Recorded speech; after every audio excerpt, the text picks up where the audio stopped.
Rencana kegiatan Gubernur DKI Jakarta Joko Widodo ke sejumlah provinsi jelang pemilu legislatif yang kurang dari 27 hari lagi dinilai anggota DPRD DKI Jakarta Ernawati Sugondo sudah terlampau sering. Anggota Komisi D ini khawatir kinerja Jokowi menurun lantaran terlalu sering keluar kota untuk kegiatan partai politik. Sebaiknya ya di Jakarta dulu diberesin ya, karena masih banyak masalah banjir, masalah apa namanya itu, sampah ya kan, air minum, banyak masalah yang harus diselesaikan gitu. Tapi ya mereka lah kalau mau belusukan gitu, kalau menurut saya sih sebaiknya diselesaikan. Sementara, aktivis sosial Fajrul Rahman mengkritisi kegiatan Jokowi ziarah ke makam Bung Karno dilakukan di hari kerja tanpa pengajuan cuti. Dia nggak cuti, ya betul dia nggak cuti, artinya dia itu makanya menurut aku mesti diprotes oleh masyarakat Jakarta. Jangan sampai ada pejabat publik yang memanfaatkan hari-hari dinasnya meninggalkan apa yang menjadi tugasnya. Pengamat komunikasi politik Hamdi Muluk melihat kegiatan Jokowi bersama Ketua Umum PDI Perjuangan Megawati Soekarno Putri bukanlah kegiatan yang biasa. PDIP dianggap tinggal menunggu waktu yang tepat untuk mendeklarasikan Jokowi sebagai Capres 2014. Posisi Jokowi kan menunggu sebenarnya, tergantung Ibu Mega. Mungkin dalam posisi sekarang Jokowi harus siap kalau dicapreskan. Jika benar PDIP akan mengusung Joko Widodo sebagai Capres 2014, itu berarti Joko Widodo hanya memimpin Jakarta sebagai gubernur kurang dari 2 tahun. Tim Liputan, Metro TV. Ya, Jokowi kembali dikritik lantaran aktivitas di luar tugasnya sebagai gubernur yang akhir-akhir ini semakin intens. Ziarah di makam Bung Karno saat hari kerja bersama Ketua Umum PDIP dinilai bahwa Jokowi lebih mementingkan parpol daripada jabatan publiknya. Apakah Jokowi sudah mulai konsentrasi terhadap rencana pencapresannya dan pelan-pelan meninggalkan Jakarta? Kami akan mengulasnya dengan beberapa narasumber nanti, tetapi kami akan bertanya dulu kepada Wakil Gubernur DKI Jakarta Basuki Cahayapurnama yang akrab dipanggil dengan Ahok. Selamat malam Pak Ahok. Selamat malam. Baik, Pak Ahok, sebagai Wakil Gubernur, setujukah Anda, Gubernur Anda sekarang ini disebut sudah mulai pelan-pelan meninggalkan Jakarta? Ini terkait dengan aktivitasnya akhir-akhir ini, Pak.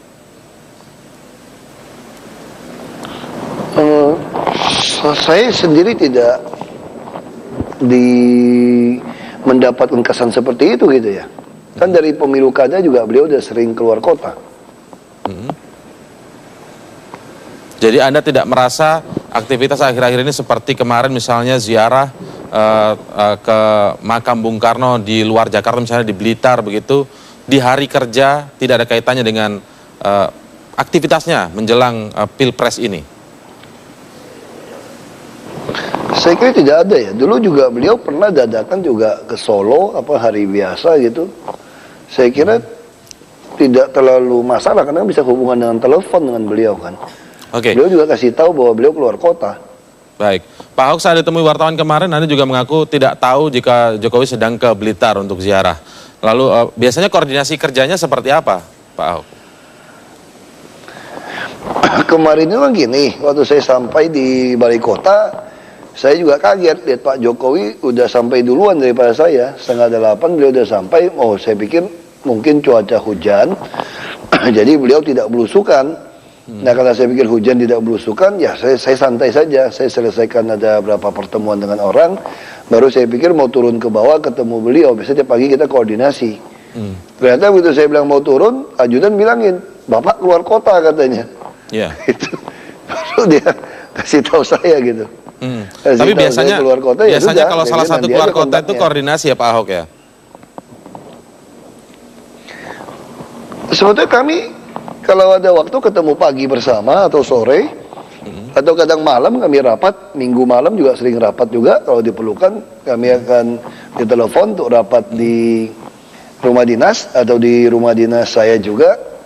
Kadang-kadang via telepon. Kalau di lapangan ya kita koordinasi, tidak ada pembagian. Prinsip kami berdua masing-masing selesaikan sebanyak mungkin pekerjaan supaya teman kita ini lebih ringan. Itu aja pikirannya. Baik, ya nanti kita akan lanjutkan. Saya akan tanya nanti ke Pak Ahok, pendapat Pak Ahok kalau kemudian aktivitas Jokowi ini kemudian mulai dinilai sebagai tindakan yang lebih mementingkan partai politik daripada jabatan publiknya. Saya ingin pendapat dari Pak Ahok. Tapi nanti Pak Ahok setelah jeda berikut ini tetaplah bersama kami pemirsa di Prime Time News. Ya, saya masih bersama dengan Wakil Gubernur DKI Jakarta Basuki Cahayapurnama. Pak Ahok, kalau sebenarnya pada intinya itu kemarin dengan aktivitas Pak Jokowi yang ada di Blitar itu pada intinya kinerja pemerintahan DKI kemarin terganggu tidak sebenarnya? Saya kira biasa saja ya, sama saja karena kan saya tetap koordinasi. Dan selama ini kan tugas di kantor administrasi kan lebih banyak saya yang kerjakan juga. Jadi saya kira tidak ada yang terganggu kemarin ya. Ya mungkin orang yang merasa kehilangan saja tidak diblusukin dari Pak Jokowi aja kemarin saya kira. Yang lain sih biasa-biasa aja. Tidak ada pengaruhnya berarti ya? Masih telepon. Iya, kan selama ini saya juga koordinasi dengan beliau kan, kalau ada apa-apa kita juga telepon. Tapi umumnya yang diputuskan ini semua sudah, saya sudah tahu lah beliaunya mau apa gitu kan, jadi bisa diputuskan gitu. Ya, ini saya dapatkan beberapa statement memang dari beberapa anggota DPRD DKI yang memang kemudian pada intinya kritiknya adalah dengan kegiatan kemarin itu lebih cenderung terlihat bahwa Jokowi ternyata lebih mementingkan kegiatan kepartaiannya daripada jabatan publiknya sebagai gubernur DKI. Kalau Pak Ahok melihatnya seperti apa? Nah, saya kira pandangan itu juga satu pandangan yang tidak mengenal Pak Jokowi secara pribadi. Saya masih ingat ketika Pak Prabowo menawarkan pada Pak Jokowi untuk calon pakai partai yang lain, Pak Jokowi menolak untuk di DKI. Pak Jokowi mengatakan saya hanya taat kepada perintah partai. Karena dia sangat yakin partai inilah tempat naungan beliau. Dan dari pemilihan, dari sebelum pemilihan sampai udah jadi gubernur DKI, beliau konsisten, perintah partai dia akan taatin. Dalam rangka apa? Dalam rangka partai untuk memajukan warga DKI. Jadi kalau bukan karena partai PDIP, perintah beliau tidak akan pernah datang mencalonkan diri di DKI. Jadi kalau orang bisa mendapatkan seorang Jokowi jadi gubernur DKI, itu karena beliau taat kepada perintah PDIP gitu loh. PDI Perjuangan. Jadi satu hal yang orang membacanya salah menurut saya gitu loh. Justru beliau menjadi hari ini karena PDI Perjuangan ingin DKI maju, maka memerintahkan beliau lepaskan Solo untuk datang ke DKI. Oke, artinya jadi ya, di mana ada pertentangannya? Tidak ada menurut saya begitu. Artinya tidak menjadi sebuah masalah ketika di hari kerja pun misalnya elit PDIP mengajak seorang Jokowi yang merupakan gubernur untuk meninggalkan Jakarta sesaat di luar urusan tugas gubernur, ya begitu ya Pak? Oke. Ya karena Pak Gubernur kan tahu ada saya yang untuk secara otomatis memang saya yang harus membantu beliau gitu. Mungkin kalau tidak ada saya mungkin beliau tidak akan mau tinggalkan gitu. Dan PDI Perjuangan Ibu Megawati juga tidak mungkin mengajak beliau untuk nyekar ke Blitar kalau tahu tidak ada saya gitu. Karena ada saya maka Ibu Megawati ya pasti ngajak gitu kan. Kalau Ibu Megawati ngajak saya juga baru Anda boleh ribut gitu loh. Ini kan tidak, Ibu Megawati tahu ada saya gitu loh. Iya. Tapi apakah ini kemudian bisa diartikan begini sebaliknya misalnya ketika elit Gerindra mengajak Pak Ahok untuk kegiatan di luar tugas sebagai wakil gubernur misalnya meninggalkan Jakarta saat, apakah juga akan bisa seperti itu nantinya Pak Ahok? Nah masalahnya kalau partai saya dari dulu Pak Prabowo sudah bilang beliau tidak mau mengajak saya gitu loh karena tahu kerjaan di Jakarta tidak boleh dilepas. Dan orang jangan lupa yang meminta Pak Jokowi dan saya ke Jakarta itu Pak Prabowo loh pertama. Waktu ngomong seperti itu, tentu ada Pak Yusuf Kalla pertama yang minta Pak Jokowi, tapi yang berpasangan Jokowi dan Ahok itu Pak Prabowo. Tapi Gerindra kan tidak cukup, dan Pak Ibu Megawati memberikan izin. Jadi dari awal Pak Prabowo punya komitmen untuk jadikan kami sebagai model, sebagai sebuah etalase untuk sebuah transformasi Indonesia. Nah tentu Pak Prabowo sadar betul kan Pak Jokowi yang pasti akan taat kepada partainya dari sejak awal. Pak Prabowo juga ditolak kan untuk pakai partai yang lain tanpa PDI Perjuangan. Tentu sadar saya tidak mungkin ditarik untuk kampanye, makanya ada Pak Prabowo saya diwakafkan untuk warga DKI supaya DKI cita-cita untuk jadikan DKI jadi model tetap terwujud gitu. Jadi artinya kebijakannya berbeda ya, kalau Gerindra melihat karena Anda sebagai wakil gubernur tidak boleh diganggu-ganggu untuk kegiatan kepartian yang lain, jadi tetap menjaga Jakarta begitu ya? Ya saya kira Gerindra juga melihat kan bahwa Pak Jokowi kan orang yang sangat taat kepada partai dan beliau yakin. Nah tentu Gerindra juga tidak mau menjadi sangat egois gitu kan, tujuan Gerindra kan memasang kami untuk memajukan DKI. Nanti koordinasi juga saya lebih baik di administrasi kan, jadi tentu satu pasangan yang baik menurut Gerindra. Oke. Pak Ahok, ini ada analisis yang saya beberapa baca begitu ya, yang menyebutkan bahwa Jokowi tidak seharusnya meninggalkan Jakarta untuk nyapres, mengingat janji saat kampanye akan benahi Jakarta selama 5 tahun penuh dengan slogan Jakarta Baru. Saya ingin tahu komentar Anda tentang analisis ini seperti apa, Pak Ahok? Saya kira Pak Jokowi akan mengisi jadwal kampanye keliling Indonesia untuk membantu PDI Perjuangan. Dan saya akan tetap bekerja seperti ini, dan saya tetap koordinasi dengan Pak Jokowi. Pak Jokowi tetap akan telepon, ada hal-hal yang sulit, saya akan telepon beliau untuk menanyakan. Tapi secara umum, selama 1 sampai 1,5 tahun bersama beliau, ditambah kampanye hampir 2 tahun bersama beliau, ya saya sudah ngerti. Kita tidak mungkin ada pertentangan, tujuannya membuat penuh otak, perut, dan dompet warga DKI kok, tidak membuat penuh dompet kami, yang mana mungkin berantem, mana mungkin tidak cocok. Makanya saya tanpa beliau menginstruksikan pun saya sudah ngerti apa yang mau lakukan. Tentu ada hal-hal yang saya masih ragu, saya harus permisi kepada beliau. Ya, tentu menyiapkan untuk tes eselon semua yang berpotensi jadi eselon 3 dan 4. Tadi pagi saya koordinasi dengan beliau. Oke, baik Pak. Sekarang ini saya ingin lebih kepada soal Anda ini, bukan lagi soal Jokowi. Ini terkait Anda karena wacana di luar juga menyebutkan jika Anda juga ada sinyal-sinyal akan maju ke bursa Pilpres. Benar tidak itu Pak? Kami ingin klarifikasi sebelum menutup wawancara ini.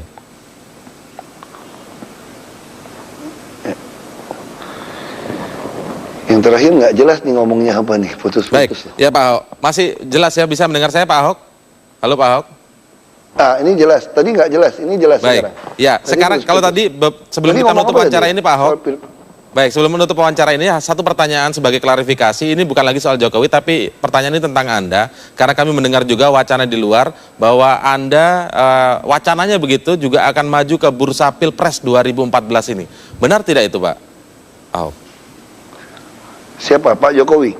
Pak Ahok? Saya gimana mau maju? Nggak mungkin maju dong saya. Masa saya maju Pilpres, partainya Gerindra mau dukung Pak Prabowo jadi presiden. Wacana yang beredar di luar, cawapres begitu Pak?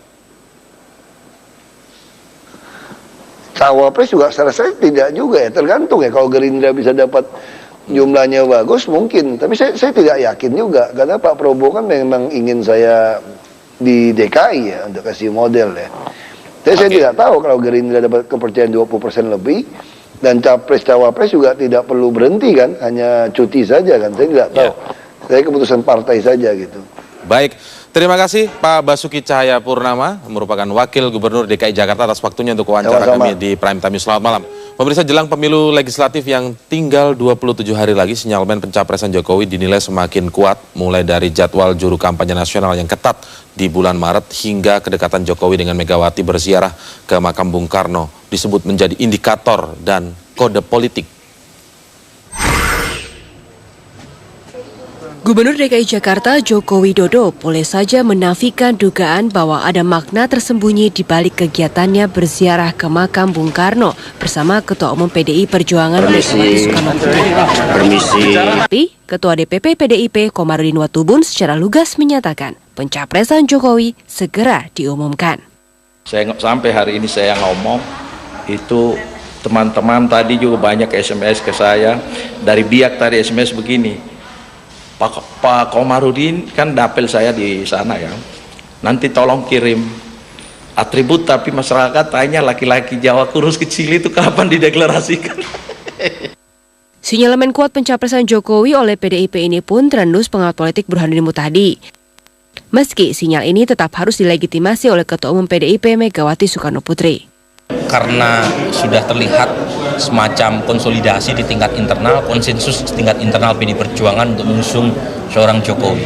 Tetapi sebagai orang luar, saya hanya bisa menerima pernyataan dan pengumuman tentang pencapresan Jokowi jika disampaikan oleh Ibu Mega sendiri. Selama bulan Maret, akhir pekan Jokowi telah penuh dengan agenda konsolidasi internal di 9 provinsi mulai dari 8 Maret hingga 30 Maret 2014. Dengan target 4 pulau seperti Sumatera, Sulawesi, Maluku, hingga Kalimantan. Sementara KPU menetapkan kampanye akbar pemilu 2014 dimulai 16 Maret hingga 5 April 2014. Tim Liputan Metro TV. Ya, apakah Jokowi sudah mulai konsentrasi terhadap rencana pencapresannya dan pelan-pelan meninggalkan Jakarta? Kali ini kami akan mengulasnya dengan Wakil Ketua DPRD DKI fraksi PKS Triwi Saksana, kemudian ada anggota DPRD DKI fraksi PDI Perjuangan Prasetyo Edy, dan analis politik UIN Gun-Gun Herianto. Selamat malam, Mas Gun-Gun, Pak Triwi Saksana, Mas Pras. Baik, terima kasih sudah hadir. Saya akan mulai dulu dari Pak Triwi Saksana. Bagaimana Pak DPRD DKI melihat Jokowi yang kemarin melakukan ziarah begitu ya di luar Jakarta, tentunya di Blitar, Jawa Timur? Ya, ini menjadi berita dalam tanda petik karena dua hal. Sebenarnya sih kalau keluar kotanya kan, kalau pulang kampung dan lain sebagainya sih wajar aja. Menjadi berita itu kan karena ada dalam tanda petik bau politiknya. Pertama adalah itu bersama dengan pimpinan PDIP. Dan yang kedua ini karena udah mau masanya memang masa politik gitu loh, masa pemilu dan juga masa tahun politik gitu ya? Tahun politik. Jadi ini ya jadi berita lah gitu, sesuatu yang sebenarnya bisa dianggap sederhana atau biasa kemudian menjadi berita. Tetapi saya melihatnya bukan pada hal itu, sebab itu menurut saya bukan hal yang substansial gitu, tetapi adalah proses pencapresannya dari Pak Gubernur Jokowi ini gitu. Karena kalau menurut kita dan juga dari berbagai hasil survei yang ada di DKI Jakarta ini, warga masyarakat itu kan masih melihat Jakarta ini penuh dengan problem, sejumlah masalah. Yang kedua, mereka punya harapan tinggi kepada Pak Gubernur sekarang ini. Integritasnya bagus, kemudian juga political will-nya kuat, dan yang ketiga anggarannya sekarang besar. Jadi mereka ingin agar persoalan di DKI ini diselesaikan terlebih dahulu, setidaknya 1 periode. Nah, dulu kan banyak yang mendukung Pak Jokowi ini masuk ke Jakarta setelah menjadi wali kota Solo pada periode yang kedua. Nah, sekarang ini belum 1,5 tahun kemudian digadang-gadang untuk menjadi capres. Jadi maksudnya dinilai pelan-pelan ini sudah mulai mengarah meninggalkan Jakarta. Ambil track untuk keluar Jakarta. Nah, ini bagaimana ini Pak Mas Pras kalau ini dikritik seperti itu? Saya sih terima ya sebagai anggota PDI Perjuangan dan saya sebagai kader. Sah-sah aja lah. Pak Jokowi itu kan ke Blitar tujuannya baik. Hari kerja tapi masalahnya. Ya itu kan tujuannya baik untuk ke orang tuanya. Kebetulan beliau diajak oleh Ibu Ketua Umum. Dia kan taat dengan aturan Pak Jokowi ini. Artinya dia ke Blitar kayak seperti misalkan Pak Jokowi mau ke Karet Tengsin gitu, ada kuburan di sana. Itu sah-sah aja kalau namanya orang mau nyekar. Kebetulan makamnya Bung Karno itu ada di Blitar gitu. Nah, ini kan jadi permasalahan adalah punya kepentingan-kepentingan di tahun politik ini kan jadi dipertajam ini permasalahan seakan-akan. Kalau tidak di tahun politik tidak menjadi masalah kira-kira. Kayaknya sih nggak akan begitu. Jadi masalahnya ini kan permasalahan yang dilihat jadi wah, lo Pak Jokowi sekarang mau maju, sekarang sudah misalkan diajak Ibu Mega, seakan-akan sudah putus bahwa Pak Jokowi akan dicalonkan. Jadi dipertajam oleh teman-teman musuh politik kita gitu. Saya rasa itu, Mas. Teman-teman musuh politik ini. Iya. Teman-teman musuh politik. Iya. Oke, saya ingin kembali ke Pak Tri dulu. Pak Tri, tidakkah ini kemudian ada juga yang menilai soalnya? Tidakkah ini kemudian terlihat lebih mementingkan partai daripada kepentingan publik dalam hal ini sebagai gubernur DKI, tugasnya sebagai gubernur di hari kerja? Ya memang mau nggak mau akhirnya banyak orang yang melihatnya seperti itu. Karena pergi keluar bukan untuk kepentingan dinas pada hari kerja di tahun politik seperti ini. Jadi wajarlah kalau orang punya persepsi semacam itu. Tetapi saya kira sih masih dalam batas kewajaran lah. Artinya juga dia kan bukan piknik, bukan apa ya. Kalau jadi DPRD DKI sendiri melihatnya dengan konteks kinerja ya, ini tidak ada masalah sebenarnya aktivitas kemarin itu.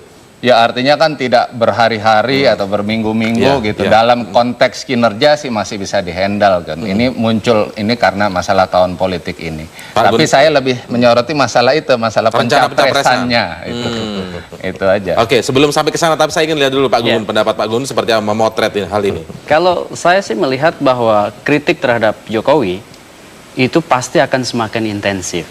Karena Pak Jokowi bukan hanya dibaca sebagai gubernur DKI, tetapi Pak Jokowi itu sudah mulai diasosiasikan dengan langkah pencapresan PDIP. Nah, wajar kalau kemudian upaya kritik terhadap Jokowi ini akan semakin deras, dan itu memang harus siap, PDIP harus siap. Dan upaya kemudian memosisikan Pak Jokowi sebagai ikon partai itu sudah melampaui sekarang, karena publik melihat bahwa Pak Jokowi ada, sepertinya ada strategi dari PDIP sendiri untuk kemudian semakin terus menguji reaksi publik terkait dengan upaya pencapresan Jokowi. Memang pencapresan Jokowi sendiri akan sangat ditentukan oleh figur Bu Mega. Tetapi langkah-langkah menuju sana kan bukan sesuatu yang instan. Ada proses sosialisasi yang pasti itu membutuhkan ruang-ruang, panggung-panggung. Dan panggung itu yang akan dibaca oleh publik apakah kemudian menghormati etika jabatan atau tidak. Contoh misalnya, sebetulnya kan sah-sah saja Pak Jokowi pergi kemana aja, kemudian melakukan aktivitas apa aja, terlebih sekarang kan ada posisi Pak Ahok juga di posisi DKI 2. Sebetulnya seperti ke Blitar itu kan bukan persoalan yang besar. Tetapi kemudian ada pembacaan yang kritis dari publik, terutama posisi Pak Jokowi yang kemudian dikaitkan dengan upaya pencapresannya. Nah, di situ saya kira letak logika publik kemudian harus dijawab oleh sepertinya partai. yang dipertanyakan juga tadi oleh Pak Tri sebenarnya. Bagaimana Mas Pras melihatnya ini? Ya, kita kalau dikritik ya sah-sah aja ya. Tapi kan dari Ibu Ketua Umum sendiri belum memutuskan Pak Jokowi dicapreskan. Nah, ini yang saya tangkap sekarang, saya melihat di media cetak dan media elektronik kan yang mengagung-agungkan Pak Jokowi itu kan ya tokoh-tokoh politik lah, itu lembaga survei lah, media cetak, media elektronika. Jadi seakan-akan Pak Jokowi mau dicapreskan. Kalau Pak Jokowi diajak oleh ibunya, dan dia pernah bicara dengan saya ya beberapa waktu yang lalu lah. Mas Pras, saya kalau dipanggil Bu Mega pasti saya datang. Karena dia merasa Ibu Mega itu adalah ibunya yang kedua setelah ibunya yang di Solo itu. Jadi pada saat pilkada selalu bicara seperti itu. Dia itu taat dengan partai. Kalau misalnya yang disebut kemarin ziarah ke makam Bung Karno, tidak sembarangan Bu Mega mengajak orang tertentu untuk ziarah bersama dirinya. Pak Jokowi sekarang Gubernur DKI Jakarta, diajak ziarah oleh Ibu Ketua Umum. Kenapa Pak kok pada... Bukan sinyal, bukan jadi sinyal tersendiri akan... Kalau sinyal kan Mas yang mengatakan itu sinyal. Ya silakan di tangan Ibu Ketua Umum lah hasil Kongres ketiga di Bali itu memutuskan bahwa Ibu Ketua Umum memutuskan siapa calon presiden dari PD Perjuangan. Saya rasa itu, Mas. Tapi kalau memang dicapreskan Pak Tri, apakah itu salah? Apakah itu melanggar aturan? Nanti dulu jawabnya. Kita break dulu, tetaplah bersama kami di Prime Time News.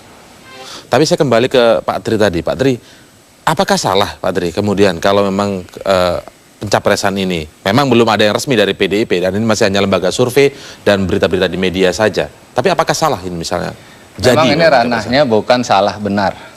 Tapi kalau menurut saya ini ada dua hal yang mungkin perlu dikritisi dalam konteks ini pencapresan ya. Yang pertama adalah karakter Pak Jokowi sendiri, dan yang kedua adalah pendidikan politik buat kita semua. Karakternya yang karakter Pak Jokowi saya lihat itu adalah dia kan sosok negarawan yang amanah lah gitu, menjunjung tinggi integritas. Nah, pada saat kampanye sebagaimana tadi kita sudah lihat, dia mengatakan bahwa ingin mengabdi, melayani warga DKI Jakarta 1 periode penuh. Dan itu memang di awal-awal dibuktikan, memang belusukannya dan lain sebagainya lah gitu. Saya ragu kalau Pak Jokowi ini dengan integritas dan kenegarawannya itu mau mencabut janjinya sendiri ke warga DKI Jakarta saat pilkada itu. Itu yang pertama. Kemudian yang kedua, pendidikan politik. Biarlah warga negara Republik ini melihat bahwa pertarungan politik itu memiliki satu code of conduct tersendiri, kode etik tersendiri. Bahwa mereka yang masih dalam satu periode misalkan di tingkat kepala daerah ini, mbok ya jangan maju dulu, selesaikan dulu, tuntaskan dulu, biarkan warga masyarakat ini melihat kinerjanya dulu. Nah, dulu Pak Jokowi kan di Solo ini udah periode yang kedua. Masuk ke Jakarta bolehlah. Sekarang ini kan belum 1,5 tahun nih. Itu. Nah, mungkin ini kan masih banyak juga kepala daerah yang udah 2 periode, misalkan bisa maju. Nah, itu saya kira pendidikan politik semacam ini wajarlah di pendidikan politik. Bagaimana Mas Pras? Saya rasa sih sah-sah aja ya, itu pandangan Pak Tri Wicaksana. Buat kami kan kembali lagi, ini yang mensurvei ini orang semua orang sekarang sedang kebakaran jenggot, ya kan? Nah sekarang permasalahan dia dimajukan atau tidaknya kan itu tergantung ke Ibu Ketua Umum lagi sekali lagi. Nah sekarang permasalahan yang dia memimpin Jakarta, misalkan nih Pak Jokowi, dia dimajukan oleh Ibu Ketua Umum, dia sistemnya kan diperbaiki. Sekarang dia dari birokrasi yang nggak betul diperbaiki, sampai dia sepuas-puasnya dia. Contoh soal yang paling gampang sekali adalah masalah sekda. Dia belum puas kok. Kenapa kok itu nggak diputuskan oleh dia? Karena belum dia percaya dengan situasi yang ada sekarang. Dia ganti lagi orang, dan dia kerjasama dengan wakil gubernur juga baik dengan Pak Ahok, nggak ada masalah kok. Dan dia tiap hari di luar kantor, 1 jam di kantor, apa yang dikatakan pada saat dia berkampanye, visi misi beliau 1 jam di kantor, selebihnya saya di lapangan, dibuktikan sama dan dapat temuan-temuan Pak Jokowi itu di lapangan, nggak ada masalah juga kok di kantor. Kenapa kok sekarang dia mau nyekar loh kepada seniornya, kepada guru bangsanya, kok sekarang jadi masalah di media ini sekarang. Saya rasa itu. Saya ke Mas Gun-Gun kalau gitu. Mas Gun-Gun, benarkah misalnya kalau wacana soalnya adalah pencapresan misalnya, bukan ranahnya salah benar, tapi seperti yang disebutkan Pak Tri tadi, ada unsur soal pendidikan politik, harus menyelesaikan dulu amanah ini paling tidak periode pertama, artinya 5 tahun. Saya kira gini, harus dibaca secara utuh. Sekarang ini ada ekspektasi luar biasa dari banyak kalangan.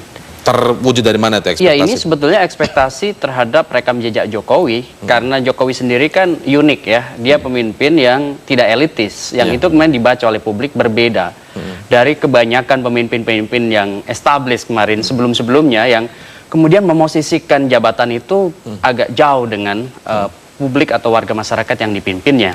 Sehingga kemudian Jokowi muncul, apalagi mendapat panggung istimewa di Pilkada DKI, sehingga Pak Jokowi tidak lagi menjadi ikon partai, melainkan sudah di level nasional. Wajar kalau kemudian orang yang berharap pada Jokowi itu bukan hanya warga DKI, tetapi banyak juga masyarakat di luar Jakarta, di luar DKI. Ya. Nah, dalam konteks itu saya membaca begini, betul bahwa idealnya jabatan itu diisi dengan optimal, misalnya 1 periode kekuasaan. Selesai, sampai 5 tahun misalnya. Tapi juga menjadi bahan kritik terhadap partai politik, bahwa selama ini stok kepemimpinan yang kemudian harusnya menjadi concern partai itu kan tidak tergarap dengan baik. Sehingga satu nama saja. Jangan salahkan publik juga ketika misalnya publik itu mencari sejumlah stok, dan stok itu ternyata yang impresif adalah Jokowi. Nah, di level itulah kemudian harusnya orang-orang di partai politik seperti Pak Tri itu kemudian betul-betul mengoptimalkan kinerja partai dan kadernya untuk kemudian mencari sejumlah stok, dan ketika ada stok-stok nama itu barulah kemudian kita bisa mengatakan bahwa ketika misalnya sistem itu harusnya optimal 1 periode, itu memang harus dijalankan selama 5 tahun. Tetapi kalau kemudian pilihan-pilihannya tidak banyak, apalagi sekarang misalnya mendapat ekspektasi publik itu ternyata Jokowi, ya disitulah saya kira letaknya kita harus menghormati juga kehendak publik. Itulah yang disebut dengan kehendak publik itu pada akhirnya kan ada di itu yang tergambar dari berbagai survei, begitu ya menurut Anda. Pemirsa, memang meski Megawati Soekarno Putri belum memastikan nama capres dari PDI Perjuangan, pengamat politik menilai Mega sudah legowo menggelar karpet merah bagi Joko Widodo untuk maju dalam Pilpres 2014. Tidak mikir. Tidak mikir. Tidak mikir. Tapi kalau udah disetujui misalnya Pak sama Golkar sama PDIP Pak, gimana? Saya ngurus Paduk Pluit, ngurus rusun. Jadi capres favorit di mana Pak? Belum. Pak, hasil survei Pak Jokowi jadi Pak, hasil survei Pak Jokowi jadi capres terfavorit di mana Pak? Anda ingat cara Jokowi menjawab belum terpikir menjadi capres beberapa bulan lalu. Namun hari ini berbeda. Jokowi mengakui telah menyampaikan usulan kader PDIP di Pekanbaru yang menginginkan sang gubernur maju menjadi capres. Ke daerah ya kita laporkan, yang dari bawah mohon meminta seperti apa. Apa kata Bu Mega Pak? Banyak. Dari laporan itu. Semua. Pengamat politik menilai PDIP masih menyimpan kartu truf capres karena takut diserang lawan politik. Dalam sebulan terakhir, serangan politik kepada Jokowi meningkat. PDIP tidak ingin Jokowi dideklarasikan lebih awal. Kenapa demikian? Karena dia akan bisa menjadi sasaran tembak. Dan Anda tahu ya, dia belum dideklarasikan aja sekarang udah menjadi sasaran tembak ya. Anda bisa lihat bagaimana di media-media sosial ya, tidak sedikit orang-orang, mungkin juga dari kalangan intelijen atau mungkin dari orang-orang yang memang dibayar untuk kemudian membunuh karakter Jokowi, itu melakukan tekanan-tekanan. Ikrar menambahkan PDI Perjuangan bisa saja sudah menyiapkan tim untuk memoles kemampuan Jokowi di hadapan publik setelah dideklarasikan sebagai capres nanti. Tim Liputan Metro TV. Baik, kalau dilihat dari tandanya sudah berbeda responnya ketika dulu ditanyai wartawan tidak mikir, sekarang sudah mulai ada respon walaupun belum memastikan hal itu. Tentu saja ini ranah Megawati Soekarno Putri sebagai Ketua Umum. Kalau kemudian kritiknya tadi seperti disampaikan Pak Tri, masalah pencapresannya ini yang disoroti karena harus selesai 5 tahun, Pak. Ya, saya rasa sih sah-sah aja ya buat orang yang mengkritisi kita di negara-negara demokrasi. Tapi kan tinggal tergantung lagi, sekali lagi, hasil Kongres ketiga Bali itu Ibu Mega yang patut memutuskan siapa calonnya. Kalau melihat dari tanda-tanda seperti ini ya, pandangan masyarakat juga kan bisa melihat gitu loh. Yeah. Berarti kita nggak, saya sebagai kader partai juga saya siap mendukung kalau itu perintah Ibu Mega. Oke, ya. Baik, artinya masih semuanya tergantung Megawati kapan. Tapi sekarang semua sedang kumpul di kantor DPP nih ya? Nggak ngerti Mas, saya dari kantor DPRD langsung saya datang ke sini. Oke, baik. Mas Pras, nanti kita akan lanjutkan lagi, tetaplah bersama kami di Prime Time News.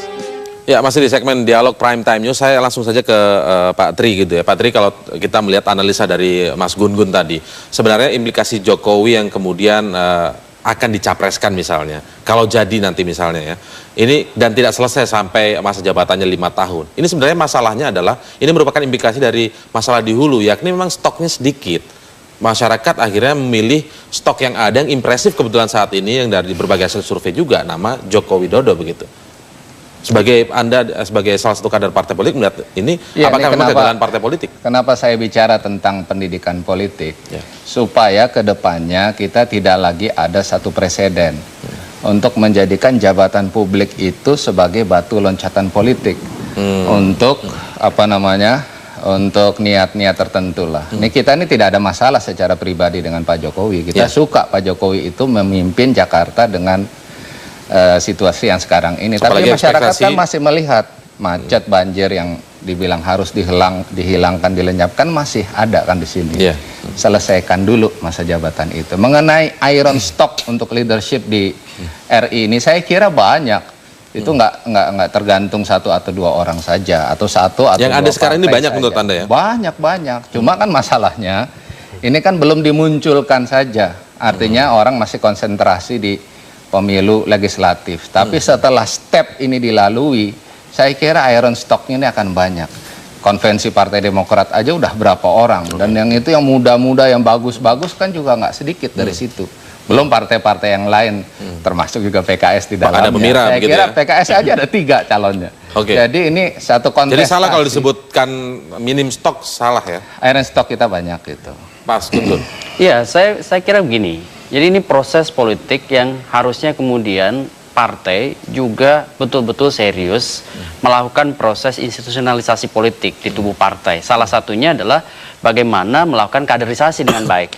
Nah, ini yang kemudian jadi problem kan, pada saat misalnya setiap pemilu, ya kalau bicara jangka panjang, misalnya 2019, kita masih punya banyak waktu. Tapi 2014 itu yang kemudian ukuran sahih itu kan diukur dari pergerakan opini publik, pergerakan kehendak publik. Nah, pergerakan kehendak publik sekarang kan tidak mudah. Misalnya iron stock yang tadi disebut oleh Pak Tri, apakah bisa masuk dalam radar ekspektasi publik? Nah, ini kan ukurannya kemudian bisa menjadi ilmiah ketika kemudian itu diukur dengan ukuran-ukuran. Tapi apakah bisa dengan fenomena Jokowi ini juga bisa disebut sebagai keberhasilan kaderisasi dari PDI Perjuangan? Ya, saya melihat ada pada saat 2 periode kekuasaan ya PDIP memang. Atau memang ini datang dari Jokowi pribadinya misalnya? Begini, ada 2. Satu, PDIP sendiri pada saat ada momen di luar kekuasaan, dia cukup mampu menggunakan waktu untuk reformulasi. Ya, termasuk reposisi organisasi untuk kemudian memperkuat basis kader. Itu kita harus akui bahwa 2 periode itu dia punya waktu untuk itu. Beda dengan misal Partai Demokrat atau partai yang berada kekuasaan, dia sibuk dengan relasi kuasa antar aktor. Kedua, Jokowi sendiri sebagai individu, itu tentu kita harus apresiasi sebagai orang yang memang genuine ya. Dalam konteks peta politik nasional, kita harus akui bahwa Jokowi dengan asketis ya, dan misalnya kejuhudannya dalam berpolitik, dia memunculkan ekspektasi publik ya. Baik, akan kita lihat nanti bagaimana keputusan PDI Perjuangan yang menurut informasi yang kami dengar memang tidak dalam waktu lama lagi akan kemungkinan begitu disebutkan akan ada deklarasi, tapi ini informasi yang masih belum pasti. Kalau memang demikian, apakah kemudian tugas-tugas sebagai gubernur di Jakarta bisa mulai terabaikan? Kita akan lihat perkembangannya nanti. Kita bahwa apa yang dikatakan Pak Wicaksana, Jokowi bukan mencari sesuatu atau jabatan, tidak. Tapi Jokowi adalah kader dari PDI Perjuangan di Solo, dan kebetulan sebelum dia jadi bukan batu loncatan ya? Bukan batu loncatan. Baik, kita akan lihat ke depannya apakah ada tugas-tugas dari Gubernur DKI ini yang akan terabaikan. Tapi kita akan lihat nanti. Terima kasih telah bergabung malam ini, Mas Pras, kemudian ada Pak Tri dan juga Mas Guntur. Selamat malam. Selamat malam.